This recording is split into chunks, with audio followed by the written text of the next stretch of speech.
வணக்கம். இது வழக்கு. மது குடித்ததால் பறிபோனதா ஆண்மை? அவமானப்படுத்திய காதலியை கொன்று பழி தீர்த்த காதலன். சென்னையில திறந்தாப்புல ஒரே ரூம்ஸ் வந்து வந்த உடனே அதுக்கப்புறம் போலீஸ்ல போய் நாங்க இன்ஃபார்ம் பண்ணி அவங்க வந்து ஓபன் பண்ணி பார்த்தோம்னா தெரிஞ்சது. உடலை மடித்து பெட்ஷீட்டால் கட்டிய கொடூரம். மடக்கும் போது இந்த கால் உயரமா வருதுன்னு இந்த முனிக்கட்டோட வச்சு அதையும் இது பண்ணி பை மாதிரி வச்சு தூக்கிட்டு போற மாதிரி வச்சிருந்தாங்க. அந்த வீட்டை சுற்றி அளவுக்கு அதிகமாக வாசனை திரவியத்தின் நெடி.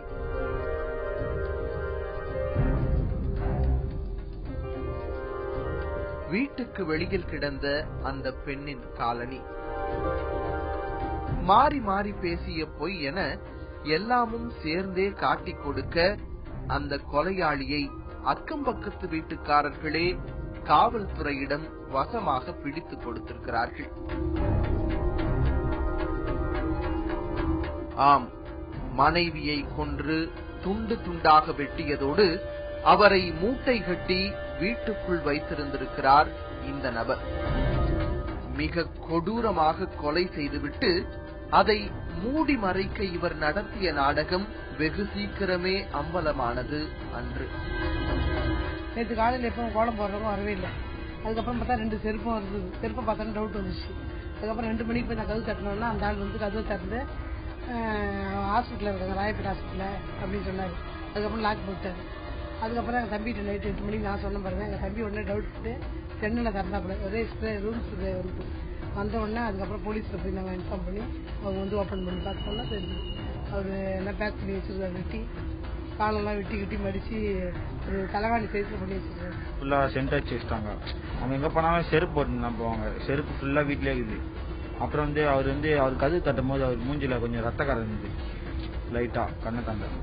அதுலயே கொஞ்சம் இதோ இந்த புகைப்படத்தில் இருக்கும் பெண்ணுடன் சுமார் 2 ஆண்டுகளாக ஒன்றாக வசித்து வந்தவர் கொலை செய்ததற்கான காரணம் தெரியுமா? ஆண்மை குறைவு. ஆம், அதிகம் குடித்ததால் ஆண்மை இழந்து கடைசியில் அந்த அவச்சொல்லால் ஒரு கொலையாளியாக நிற்கிறார் சேதுராஜ். அப்படித்தான் சொல்கிறார்கள். ஓபன் பண்ணி உள்ள போய் பார்த்த உடனே இந்த மாதிரி ஃபுல்லா காலை 2 வெட்டி ஃபுல்லா மடக்கி இருக்கிறாங்க. மடக்கும் போது இந்த கால் உயரமா வருதுன்னு இந்த முனிக்கட்டோட வச்சு அதையும் இது பண்ணி ஃபுல்லா கெமிக்கல் போட்டு கம்ப்ளீட் எல்லாம் ஒட்டி ஃபுல்லா செண்டெல்லாம் அடிச்சுட்டு கிளீனா எடுத்துட்டு போற மாதிரி ஒரு பை மாதிரி வச்சு தூக்கிட்டு போற மாதிரி வச்சிருந்தாங்க. பெரியபாளையத்தைச் சேர்ந்த செல்லப்பன் என்பவரது மனைவி தனலட்சுமி. சுமார் 35 வயது மதிக்கத்தக்க இவர் தனது கணவருடன் பெரியபாளையத்தில் வசித்து வர குழந்தை இல்லை என்ற காரணத்துக்காக இருவருக்குள்ளும் சண்டை ஏற்பட்டு பிரியும் நிலைக்கு வந்திருக்கிறார்கள். கணவரை பிரிந்து சென்னைக்கு வந்த தனலட்சுமி விருகம்பாக்கம் ஆற்காடு சாலை 3வது குறுக்கு தெருவில் வாடகைக்கு வீடு எடுத்து தங்கியிருக்கிறார். சொன்னாங்க அந்த மாதிரி இந்த கல்யாணம் ஆகி எங்க வீட்டுக்காரர் வந்து பெரியபாளையம் கிட்ட இருக்காரு, குழந்தை இல்லைன்னு சொல்லி என்ன வேணான்ட்டாரு. அதோட நான் 10 வருஷமா சென்னையில தான் வீட்டு வேலை செய்து நான் பழைக்கிறேன் அப்படின்னாங்க. இந்த நிலையில் அங்குள்ள ஒரு குடியிருப்பில் வீட்டு வேலை செய்து வந்த தனலட்சுமிக்கு அதே பகுதியில் காவலாளியாக பணியாற்றி வந்த சேதுராஜ் என்பவருடன் காதல் மலர்ந்திருக்கிறது. அவர் ஹஸ்பண்ட் வந்து 2வது ஹஸ்பண்ட்னு சொல்லி சொல்றாங்க. ஆனா அதிகமா நாங்க பார்த்ததில்ல யாருமே. அவங்க பேர் என்னன்னு வீட்டுக்காரருக்கே தெரியாது. நெல்லை மாவட்டம் சங்கரன் கோவிலை சேர்ந்த சேதுராஜுக்கு ஏற்கனவே திருமணம் முடிந்திருந்த நிலையில் அவரும் தனது மனைவியை பிரிந்து வாழ்ந்து வந்தார். ஆரம்பத்தில் காதலால் இணைந்த இந்த இருவரும் காமத்தால் பிரியும் நிலைக்கு தள்ளப்பட்டிருக்கிறார்கள். ஆம், தன்னுடன் உறவு கொள்ள முடியாத சேதுராஜை தனலட்சுமி கேலி செய்ததாக கூறப்படுகிறது. இந்த பிரச்சனை வெகு நாட்களாகவே இருந்து வர சம்பவம் நடந்த நாளில் அளவுக்கு அதிகமாக குடித்திருந்ததால் ஆத்திரத்தில் தனலட்சுமியை கழுத்தை இறுக்கி கொண்டிருக்கிறார் சேதுராஜ். கொலை செய்துவிட்டு அதிலிருந்து தப்பிக்க முயன்ற சேதுராஜை அவரது அக்கம் பக்கத்து வீட்டுக்காரர்களே காவல்துறையிடம் பிடித்துக் கொடுத்திருக்கிறார்கள். ஒரு 12 மணி ஆட்டம் வரும்போது இந்த மாதிரி பிரச்சனை. அவர் வீட்டுக்காரர் அந்த மாடர்ன் பண்ணி வெளியே வந்துட்டு இருந்தாரு. என்னை பார்த்த உடனே மறுபடியும் உள்ள போயிட்டு மறுபடியும் கொஞ்ச நேரம் கழிச்சு போயிட்டாங்க. அதுக்கப்புறம் ஒரு வீட்டுக்காரம்மா வந்தாங்க. அந்த வீட்டுக்காரம்மா வந்தது இந்த மாதிரி சந்தேகமா இருக்குதுங்க, செருப்பு வெளியில் விட்டுருக்குது, செல்லு கரண்ட் கொண்டு ஆஃப் பண்ண மாட்டாங்க, அப்புறம் சந்தேகமா இருக்குதுங்க, உள்ள கதவு திறந்து பார்த்தா ஜன்னல் வெளியே பார்த்தா ஒரு ஸ்மெல் வருது அப்படின்னு சொல்லி சொன்னாங்க. அப்புறம் இந்த வீட்டு ஹவுஸ் ஓனர் இங்க இருந்து யாருன்னா அவங்க தனலட்சுமி, அவங்க ஹஸ்பண்ட் ஒரு அவங்க இந்த வீட்டுல 3 மாசம் ஆகுது இந்த வீட்டுக்கு வாடகைக்கு அவங்க ஹஸ்பண்ட் இது வரைக்கும் 3 தடவை தான் வந்திருக்காரு. திடீர்னு முந்தா நேற்று வந்த திங்கக்கிழமை இந்த மாதிரி சொன்னாரு, இந்த மாதிரி அவங்க கிட்ட காசு கேட்டுருக்காரு. அவங்க இல்ல போன்னு சொல்லிருக்காங்க. திடீர்னு அன்னைக்கு நைட்டு கடைசியா ஒரே தடவை தான் எங்கிட்ட பேசிட்டு போனாங்க 7 மணிக்கு. அதுக்கப்புறம் பார்த்தா அவங்கள ஆளே காணும். அவங்க கிட்ட போய் கேட்டா என்னங்க அவங்க ஆளை காணும்னு கேட்டா அவங்கள ராயப்பேட்டை ஜிஹெச்க்கு அட்மிட் பண்ணிருவோம் அப்படின்னு சொன்னாங்க. உடனே நான் சரின்னு நாங்கள் சென்ட் வந்துட்டோம். அதுக்கப்புறம் எங்கள் மாமா டவுட் பட்டு போலீஸ் ஸ்டேஷனுக்கு போய் சொன்னா போலீஸ் அவர் இல்லாத நேரத்தில் வந்தாங்க. பார்த்தா அவங்க டெட் பாடியா இருந்தாங்க. காலையில இந்த மாதிரி நாங்க சம்சாரத்துக்கு உடம்பு சரியில்லை, ராயப்பேட்டை ஹாஸ்பிட்டல்ல அட்மிட் ஆகிருக்கிறாங்க. அதுக்கப்புறம் வீட்டுக்காரர்கிட்ட அட்வான்ஸ் கொடுத்துட்டு நாங்க ஜாமான் எடுத்துட்டு போறோன்னு மினி லாரி கொண்டு நிறுத்திட்டு கூட 2 பேர் வந்திருக்கிறாங்க. அப்புறம் இவங்க சந்தேகப்பட்டு இவங்களுக்கு நைட்டு தெரிஞ்சதுனால அவருக்கு என்ன ஏதுன்னு தெரியல, வீடு காலி பண்ற மாதிரி வந்திருக்க உடனே இவங்க சந்தேகப்பட்டு உடனே போலீஸ்க்கு போன் பண்ணி பக்கத்தில் இருக்கிறவங்க அவங்க ஒரு எல்போட எல்லாரும் சேர்ந்து பிடிச்சி போலீஸ் கட்ட ஒப்படைச்சிட்டாங்க சார். ஆண்மை இல்லை என்று மனைவி கேலி செய்ததால் தான் கொலை செய்ததாக சேதுராஜும் ஒப்புக்கொண்டிருக்கிறார். வீட்டு வேலைக்கு சென்று வந்த தனலட்சுமி அக்கம் பக்கத்து வீட்டுக்காரர்களிடம் நன்றாகவே பழகி வந்திருக்கிறார். இந்த நிலையில் அவர் கொலை செய்யப்பட்டிருப்பது அவர்களை அதிர்ச்சி அடைய செய்திருக்கிறது. 3 மாசமா இருந்தாங்க. ஆனா நல்ல டைப் தான். 3 மாசமா இருந்தாங்க, நல்லா தான் போவாங்க வருவாங்க. மற்றபடி இந்த மாதிரி ஆரம்பிச்சு ரொம்ப மனசு கஷ்டமா இருக்கு. கடந்த சில வாரங்களாக தமிழகத்தில் பல்வேறு அமைப்பினரும் மதுவிலக்கு கோரி போராட்டம் நடத்தி வருகிறார்கள். மது குடிப்பதால் பல்வேறு நோய்களுக்கு ஆட்படுவதாகவும் சொல்கிறார்கள். உண்மையில் மது குடிப்பதால் அப்படி என்னதான் நேரும்? மதுவை வாய் வழியா குடிக்கும் பொழுது அது உணவு குழாய் வழியாக இரைப்பைக்கு போய் அங்கிருந்து ரத்தத்துல கலந்து பெரும்பாலான பகுதி வெளியேறுது. இல்ல ஒரு சிறிதளவு 10% பாத்தீங்கன்னா சிறுநீர் வழியாக வெளியேறுது. அதுல ஒரு சிறு பகுதி மூச்சு காற்று மூலமா வெளியேறுது. இதுல பெரும் பகுதி உணவு குழாய் வழியாக போய் ரத்தத்துல கலக்கிறதுனால உடம்புல உள்ள எல்லா உறுப்புகளும் பாதிக்குது. இதுல முக்கியமா பாதிக்கிறது நம்ம உணவு மண்டலம், அதற்கு அடுத்தது நரம்பு மண்டலம்.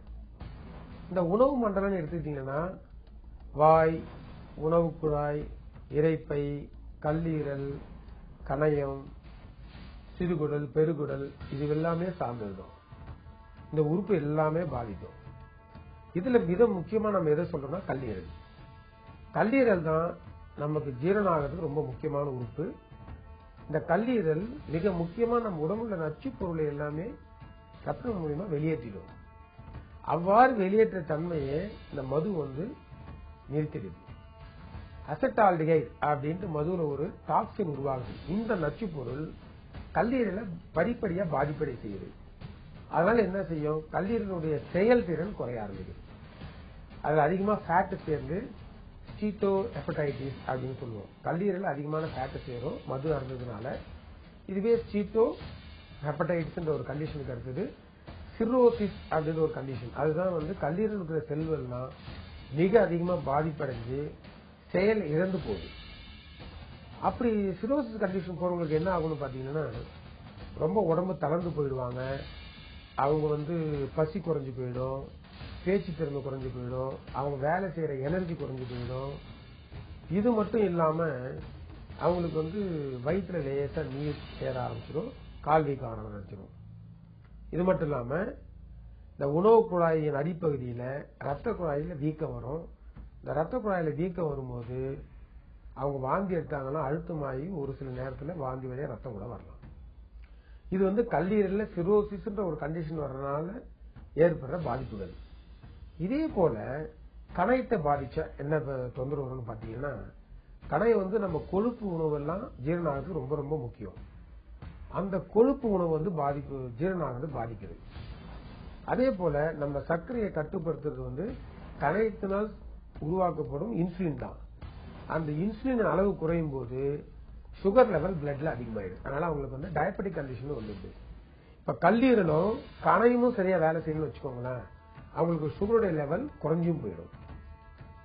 சோ சுகர் லெவல் அதிகமாகவும் போகலாம், குறைஞ்சியும் போகலாம் ஆல்கஹால் எடுக்கிறவங்களுக்கு. இதுவே ஆல்ரெடி அவங்களுக்கு சர்க்கரை நோய் இருந்தா இதனுடைய பாதிப்பு இன்னும் அதிகமா இருக்கும். அதுக்கு அடுத்தது பாத்தீங்கன்னா இருதயத்தையும் ஆல்கஹால் பாதிக்கும்.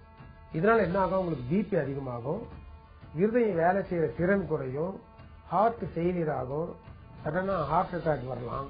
இது இல்லாம ஹார்ட் வேலை செய்யற அந்த திறன் அரித்திமியான்னு சொல்லுவோம், அது வந்துச்சுன்னா திடீர்னு ஹார்ட் ஃபெயிலியர் போயிடுவாங்க. ரொம்ப நாள் குடிக்கிறாங்க, 5 வருஷம் 10 வருஷம் 20 வருஷம் குடிக்கிறாங்கன்னா உடம்புல எல்லா உறுப்பும் பாதிக்கும் போது எது அதிகமா பாதிக்குதோ அந்த இடத்துல புற்றுநோய் வரும். புற்றுநோய்ன்றது என்ன, செல்களின் அபரிதமான வளர்ச்சி, கட்டுப்படுத்த முடியாத ஒரு வளர்ச்சியை தான் நம்ம புற்றுநோய்னு சொல்றோம். இதுல பொதுவா அதிகமா மது அருந்தும் பொழுது வாயில, உணவு குழாயில, கல்லீரல்ல, இது மட்டும் இல்லாம பெண்களுக்கு மார்பகத்துல, 2 பாலருக்கும் பெருங்குடல்ல புற்றுநோய் வர்றதுக்கான வாய்ப்புகள் மிக மிக அதிகமா இருக்கு. ஆண்மை குறைவை காரணம் காட்டி அவர் சண்டையிட்டதுதான் கொலைக்கான முக்கிய காரணமாக கூறப்படும் நிலையில், குடிப்பதால் ஆண்மை குறைவு வருவதற்கு சாத்தியம் இருக்கிறதா என்பதுதான் பலரின் சந்தேகமும். ஒரு சிலருக்கு பாத்தீங்கன்னா டெலிரியம் ட்ரெமன்ஸ் சொல்லுவோம், அவங்களுக்கு வந்து கன்ஃபியூஷனா பேசுவாங்க, நாம கேட்கிற கேள்விக்கும் அவங்க சொல்ற பதிலுக்கும் வித்தியாசமா இருக்கும். இந்த மாதிரி ஸ்டேஜுக்கு போறவங்க பாத்தீங்கன்னா, நீங்க ரோட்ல எல்லாம் பாத்தீங்கன்னா மது அருந்திட்டு ரோடு ஓரமா படுத்துட்டு இருப்பாங்க, சுய நினைவு இல்லாம படுத்துட்டு இருப்பாங்க. 3 மணி நேரம் 4 மணி நேரம் கழிச்சு அந்த மயக்கத்திலிருந்து தெரிஞ்சு எந்திரிச்சு போவாங்க. ரோட்ல போறதெல்லாம் எது என்ன இருக்கு அப்படின்னு அவங்களுக்கு தெரியாது. இதை வந்து விஷுவல் ஆலுசினேஷன் சொல்லுவோம். ஃபார் எக்ஸாம்பிள், முன்னால கயிறு இருக்கும், பட் அவங்களுக்கு பாம்பு இருக்கிற மாதிரி ஃபீல் பண்ணுவாங்க. இது மட்டும் இல்லாம மது அருந்ததுனால என்ன ஆகும், ஆண்களுக்கு விரைப்புத்தன்மையும் அந்த விந்துனுடைய எண்ணிக்கையும் குறையுது. பெண்களுக்கு மாதவிடாய் இர்ரெகுலரா போறதுனால கருவுறும் தன்மையும் குறையுது. இதனாலதான் மலட்டுத்தன்மை வருது.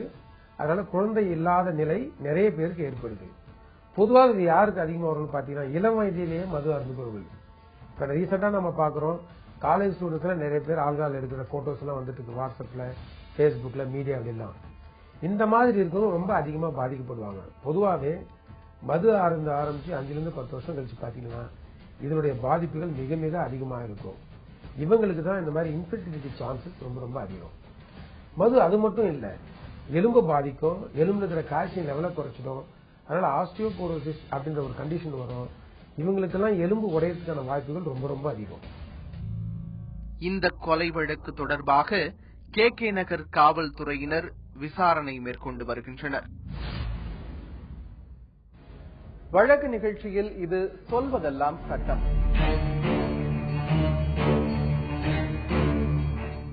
ஒரு குற்ற செயலுக்காக ஒரு நபர் ஒரு புகார் கொடுக்கிறாரு. அது முதல் அறிக்கை பதிவு செய்யப்படுகிறது. அதை விசாரிச்சு நீதிமன்றத்தில் இறுதி அறிக்கை தாக்கல் செய்யறாங்க. அந்த இறுதி அறிக்கை தாக்கல் செய்யப்பட்டு விசாரணை முடிவுல வழக்கு முடிய போகும் பொழுது அந்த வழக்குல வந்து புகார் கொடுத்தவங்க வந்து மற்ற சாட்சிகளை விசாரிக்க வேண்டியிருக்கிறது அப்படின்னு சொல்லி காலதாமதமாக ஒரு மனு கொடுத்தால் சட்டம் அதனை எப்படி பார்க்கிறது, நீதிமன்றங்கள் என்ன மாதிரியான அணுகுமுறை கடைபிடிக்கின்றன? வழக்கு விசாரணையில சாட்சிகள் தொடர்பாக காலதாமதமாக ஏதாவது ஒரு மனு தாக்கல் செய்யப்பட்டால் அதுல வந்து நியாயம் இருக்கக்கூடிய பட்சத்துல வந்து அந்த மனுவில வந்து சாராம்சம் இருக்கிறது, அதன் காரணமாக சட்டத்தின் ஆட்சி நிலைநாட்டப்படணும் அப்படிங்கிற ஒரு சூழல் வரும்பொழுது நீதிமன்றங்கள் எப்போதுமே அந்த சாட்சிகள் மறு விசாரணைக்கோ குறுக்கு விசாரணைக்கோ புதிதாக சாட்சிகள் இருக்கிறாங்கன்னா அதை விசாரணைக்கு வந்து அனுமதிக்கின்றன. ஆனால் ஒரு காவல்துறையில வந்து ஒரு புகார் ஒன்று கொடுக்கப்படுகிறது. அந்த புகார் கொடுக்கப்பட்டு அவங்க முதல் அறிக்கை பதிவு செஞ்சு போலீஸ் விசாரிக்கிறாங்க. விசாரிச்சதுக்கு அப்புறம் அது வந்து குற்றம் வந்து அரசுக்கு வந்து எதிரான குற்றமாக கருதப்படுகிறது. அதாவது ஸ்டேட் ரெப்ரசன்டட் பை அப்படின்னு சொல்லிதான் அது உதவி ஆய்வாளர் இல்ல ஆய்வாளர்ங்கிற ஒரு தகுதிக்கு போறாங்க. அந்த அடிப்படையில ஒரு குற்றமாக இருக்கக்கூடிய விஷயம் வந்து தனிநபர் சார்ந்து இருந்தாலும் சமுதாயத்துக்கு எதிரான ஒரு விஷயமாக பார்க்கப்படும் காரணத்தினாலதான் போலீசார் அந்த வழக்கை வந்து நடத்துறாங்க. அதற்கான எல்லா ஏற்பாடுகளையும் அவங்க செய்யறாங்க. அது மாதிரியான ஒரு கட்டத்துல வந்து சமீபத்தில் சென்னை உயர்நீதிமன்றத்தில் நீதியரசர் பி.என். பிரகாஷ் அவங்க முன்னாடி ஒரு வழக்கு வந்து ஜூலை 2015 3வது வாரத்தில் ஒரு வழக்கு வருகிறது. அந்த வழக்கை வந்து தாக்கல் செஞ்சவர் வந்து சொல்றாங்க, என்னுடைய கணவர் மற்றும் கணவருடைய உறவினர்களுக்கு எதிராக நான் ஒரு புகார் ஒன்று கொடுத்தேன். தாம்பரம் அனைத்து மகளிர் காவல் நிலையத்தில் ஒரு புகார் கொடுத்தேன். அதுல முதல் தகவல் அறிக்கை பதிவு செய்யப்பட்டது. இறுதி அறிக்கை தாக்கல் செஞ்சாங்க. 498A, 406 IPC மற்றும் 506 Part 2 அந்த அடிப்படையிலையும் டவுரி ப்ரொஹிபிஷன் ஆக்ட்லயும் வந்து சட்டப்பிரிவுகள் வழக்கு பதிவு செய்யப்பட்டது. அந்த வழக்கு வந்து விசாரணை நடந்து கொண்டிருந்தது. நானும் ஒரு சாட்சியாக போய் நான் வந்து சாட்சியம் அளித்தேன். அதன் பிறகு எல்லா சாட்சியங்களும் வந்து விசாரிக்கப்பட்டு முடிக்கப்பட்டது. நீதிமன்றம் வந்து 313 அதாவது 313 குற்றவியல் நடைமுறை சட்டத்தின்படி நீதிமன்ற கேள்விகளை வந்து குற்றம் சாட்டப்பட்ட நபர்களுக்கு எதிராக எடுத்து வைத்தது. அதன் பிறகு வந்து வழக்கு வந்து இறுதி கட்டத்தை அணுகும் பொழுது இன்னொரு 2 சாட்சிகள் வந்து விசாரிக்கப்பட வேண்டியிருக்குன்னு நான் கருதின காரணத்தினால நான் ஒரு மனு கொடுத்தேன். ஆனால் அந்த மனுவை வந்து தாம்பரம் வந்து மேஜிஸ்ட்ரேட் வந்து தள்ளுபடி பண்ணிட்டாரு. இது மாதிரியான நடைமுறை சரியில்லை, அந்த 2 சாட்சிகளும் விசாரிக்கப்பட்டிருக்கணும்னு சொல்லி அவங்க வந்து சென்னை உயர்நீதிமன்றத்தில் வந்து மனு தாக்கல் செய்யறாங்க. அதுதான் நீதியரசர் பி.என். பிரகாஷ் அவங்க முன்னாடி விசாரணைக்காக வந்திருக்கிறது. அந்த வழக்கில் வந்து நீதியரசர் வந்து தெளிவாக வந்து அந்த கோட்பாட்டில் வந்து சொல்றாரு, வழக்கில் நடந்தது என்ன காலகட்டத்தில் வந்து சாட்சி விசாரணை ஆரம்பிக்கப்பட்டது, இந்த மனுதாரர் வந்து எத்தனாவது சாட்சியாக விசாரிக்கப்பட்டார், அதன் பிறகு என்னென்னலாம் நடந்தது, எல்லா சாட்சியும் விசாரிக்கப்பட்டு முடிந்த பிறகு அதுல வந்து நீதிமன்றம் வந்து கேள்விகளை வந்து குற்றம் சாட்டப்பட்ட நபர்களுக்கு எதிராக கேள்விகளை எடுத்து வைத்து அவர்களுடைய பதிலை வந்து பதிவு செய்திருக்கிறது.